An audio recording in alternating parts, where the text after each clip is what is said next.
بسم اللہ الرحمن الرحیم۔ السلام علیکم زینب ٹی وی کے ناظرین، آج کے درس حدیث میں خوش آمدید۔ ناظرین کرام، آج کے درس حدیث کا موضوع ہے نبی رحمت صلی اللہ علیہ وآلہ وسلم آپ کا لقب کیوں ہے؟ رسول اللہ صلی اللہ علیہ وآلہ وسلم نے ارشاد فرمایا، اللہ تعالیٰ نے مجھے سختی کرنے والا اور لوگوں کے لیے مشکلات پیدا کرنے والا بنا کر نہیں بھیجا، بلکہ اللہ نے مجھے تعلیم دینے والا اور آسانی کرنے والا بنا کر بھیجا ہے۔ سبحان اللہ۔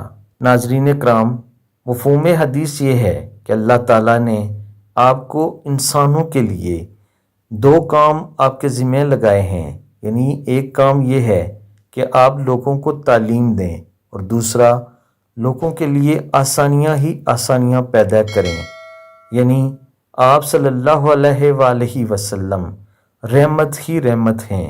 تعلیم دیں گے تو یہ بھی رحمت ہے، اور لوگوں کے لیے آسانی پیدا فرمائیں گے تو یہ بھی رحمت ہوگی۔ اس لیے آپ صلی اللہ علیہ وآلہ وسلم نبی رحمت صلی اللہ علیہ وآلہ وسلم ہیں۔